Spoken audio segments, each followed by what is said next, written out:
بسم الله الرحمن الرحيم. اللهم صل على محمد وعلى آل محمد كما صليت على إبراهيم وعلى آل إبراهيم إنك حميد مجيد. اللهم بارك على محمد وعلى آل محمد كما باركت على إبراهيم وعلى آل إبراهيم إنك حميد مجيد.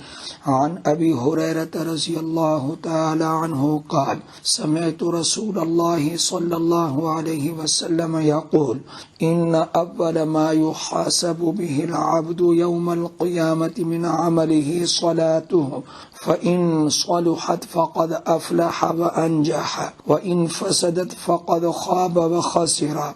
فإن انتقص من فريضته شيء قال الرب تبارك وتعالى: انظروا هل لعبدي من تطوع فيكمل بها ما انتقص من الفريضة، ثم يكون سائر عمله على ذلك.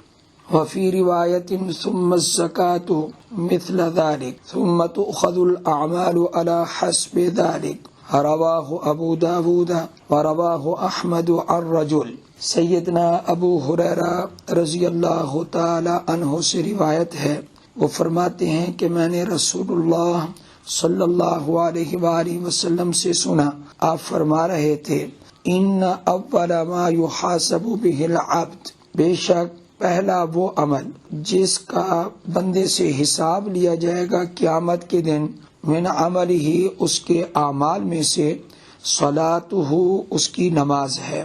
فإن صلحت، پس اگر اس کی نماز اچھی نکلی، درست ہوئی اور نماز کامل ہوئی، فقد افلح وانجح، تو بے شک وہ کامیاب ہو گیا اور اس نے نجات پائی۔ وإن فسدت فقد خاب وخسر، اور اگر اس کی نماز فاسد ہو گئی تو بے شک وہ ناکام ہوا اور اس نے خسارہ پایا اور وہ محروم ہو گیا۔ فإن انتقص من فریضته شیء، اگر اس کی فرض نماز میں سے کچھ کمی ہوگی، قال الرب تبارک و تعالی، تو اللہ تبارک و تعالی اپنے فرشتوں کو حکم دیں گے: انظروا، تم دیکھو، هل لعبدی من تطوع، غور کرو کیا میرے بندے کے صحیفے میں کوئی نفل نماز موجود ہے؟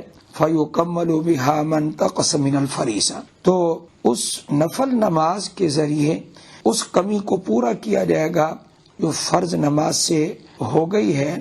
فرض نماز سے جتنی کمی آ چکی ہوگی اس کو نفل کے ذریعے پورا کیا جائے گا۔ اس کے بعد باقی اعمال اسی پر ہیں، اسی تفصیل پر ہیں، یعنی زکوٰۃ وہ بھی اسی کے مثل اور باقی اعمال بھی اسی کے مثل، کہ فرض اگر پورا نہ ہوگا تو نفل کے ذریعے اس کو پورا کیا جائے گا۔ اس لیے نجات کے لیے ضروری ہے کہ ہم اپنی نمازوں کو مکمل پڑھیں اور ساتھ ساتھ نفل بھی ادا کریں، اور اس کے ساتھ ساتھ زکوٰۃ دینے والے جن پر زکوٰۃ فرض ہے وہ زکوٰۃ بھی دیں، اور ساتھ ساتھ صدقہ خیرات بھی کرتے رہیں، کہ اگر کہیں فرض میں قیامت کے دن کمی ہوگی تو صدقہ خیرات کے ذریعے اللہ اپنی رحمت سے اس کی تکمیل فرما دیں گے۔